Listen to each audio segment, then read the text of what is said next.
The live TV, सच सबसे आगे। नमस्कार, मैं हूं Iqbal Parvez. The live TV में आपका स्वागत है। साथियों, उत्तराखंड में कुंभ के दौरान कोरोना की टेस्टिंग को लेकर घोटाले की जो खबर सामने आई है, वो विवाद अब थमने का नाम नहीं ले रहा है। जी हां, अब तक तो विपक्षी दल आरोप लगा रहे थे उत्तराखंड सरकार पर, लेकिन अब उत्तराखंड में ही भारतीय जनता पार्टी के दो बड़े नेता आमने सामने हो चुके हैं और पूर्व मुख्यमंत्री, जी हाँ, उत्तराखंड के पूर्व मुख्यमंत्री त्रिवेंद्र सिंह रावत ने आरोप लगाया है और कहा है कि इसकी पूरी तरह से जांच होनी चाहिए। ये मामला बहुत ही गंभीर है। साथियों, पिछले दिनों ये खबर आई थी कि किस तरह से वहाँ पर जो है सो घोटाला हो रहा है। एक टेस्टिंग किट से 700 टेस्ट की खबर आई थी। उसके अलावा ये भी कहा गया था कि जो आदमी कुंभ में गया ही नहीं है, उसके मोबाइल पर भी टेस्टिंग के मैसेज आए थे, जिसके बाद बहुत ज़्यादा बवाल मचा था और बवाल मचाया था विपक्षी दलों ने और ये कहा था कि साहब, ये बहुत ही बड़ा घोटाला हुआ है। अब इस विवाद ने और तूल पकड़ लिया है, क्योंकि भारतीय जनता पार्टी के नेता ही सामने आ चुके हैं। उन्होंने भी आकर, त्रिवेंद्र सिंह रावत ने भी आकर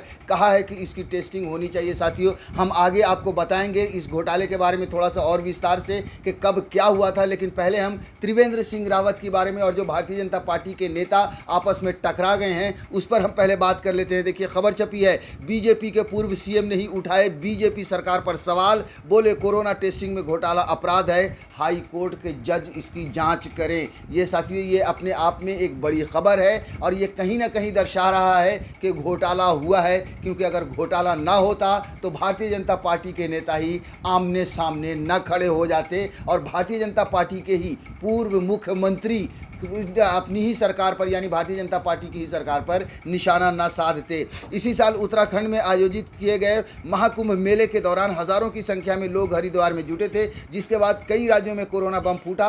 भारी तादाद में लोग कोरोना पॉजिटिव पाए गए थे। साथियों, जी हाँ, उसके बाद जैसे आप सोचिए कि हज़ारों, सैकड़ों, लाखों की तादाद में वहाँ पर लोग पहुँचे थे, स्नान हुए थे, जिसके बाद जो है एक तरह से कोरोना का विस्फोट हुआ था। वो अलग बात है कि गोदी मीडिया ने इसको विस्फोट नहीं कहा था। हाँ, जिन लोगों ने, विपक्ष के दल हों या फिर जिन लोगों ने इसको कोरोना विस्फोट कहा था, उस पर जो है सो भारतीय जनता पार्टी ने और अंधभक्तों ने ये कहा कि धर्म के नाम पर लड़ाने की कोशिश की जा रही है या हमारे धर्म को, हिंदू धर्म को बदनाम करने की कोशिश की जा रही है। साथियों, सरकार ने यह दावा किया था कि वहाँ पर बहुत अच्छे से इंतज़ाम किए गए हैं, लोगों की टेस्टिंग की गई है, लेकिन अब आप देखिए कि किस तरह की टेस्टिंग की गई थी। उस टेस्टिंग में भी घोटाले की खबर सामने आई है और तो और भारतीय जनता पार्टी के नेता यानी पूर्व मुख्यमंत्री ने भी सामने से मोर्चा खोल दिया है।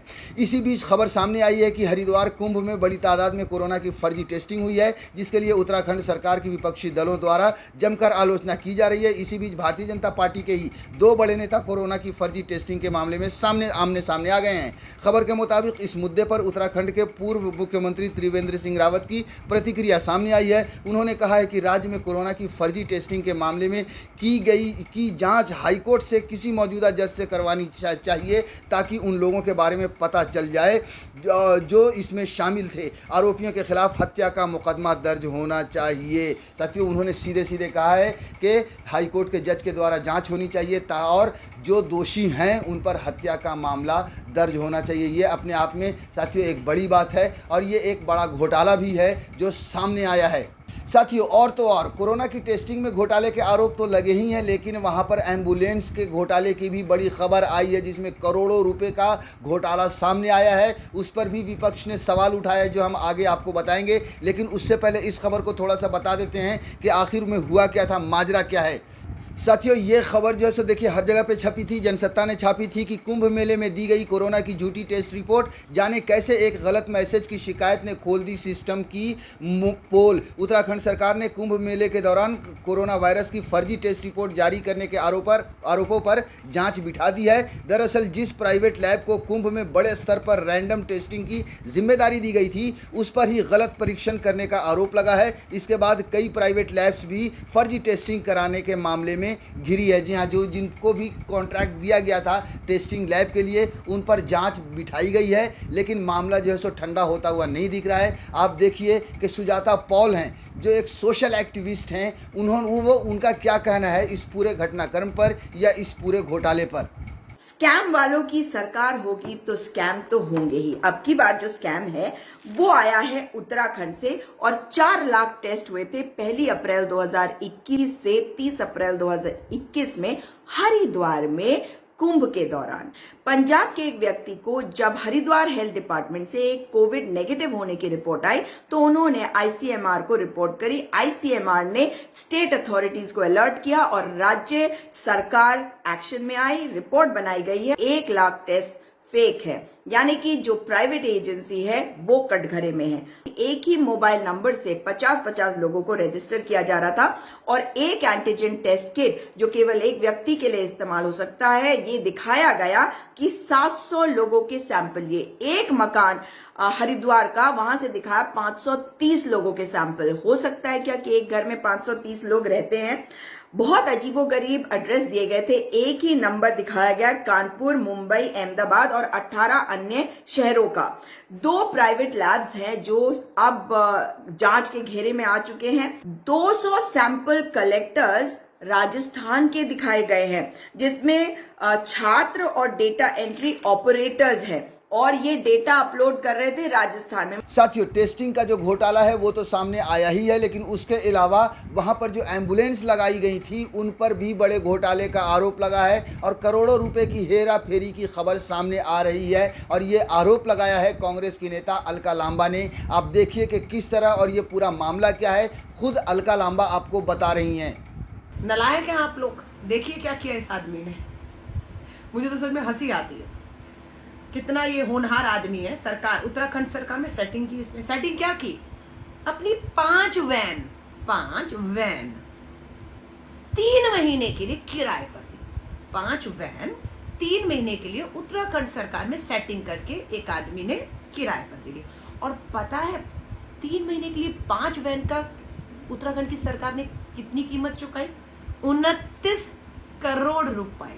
जी हाँ, 29 करोड़ रुपए में 5 वैन 3 महीने के लिए किराए पर ली। और जिससे ली, पता लगा ये कंपनी तो ब्लैक लिस्टेड कर दी गई थी। ये कंपनी तो बिल्कुल रिश्वत दे के और काम लेती थी और काम करती नहीं थी और बिल्कुल इस पे भ्रष्टाचार के आरोप थे और उसमें ये ब्लैक लिस्ट कर दी गई थी। पर इस ब्लैक लिस्ट कंपनी को इतना बड़ा, तो उत्तराखंड के लोगों आप क्या कर रहे हो?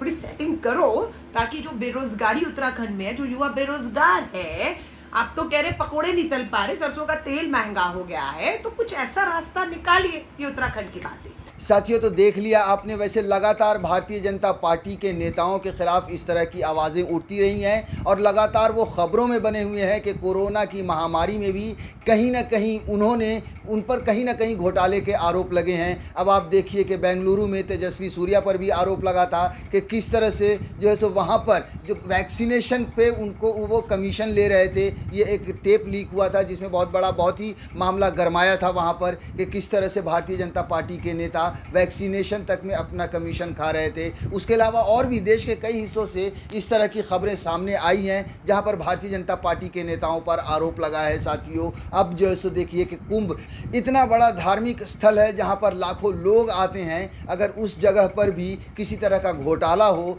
तो फिर इससे बड़ी बात और क्या होगी और इससे ज़्यादा शर्म की बात क्या होगी। और ये बात अब साफ होती नज़र आ रही है कि कहीं ना कहीं घोटाले हुए हैं, क्योंकि भारतीय जनता पार्टी के नेता उत्तराखंड के पूर्व मुख्यमंत्री खुद सामने आ चुके हैं और उन्होंने निशाना साध लिया है और कहा है कि इसकी जांच होनी चाहिए।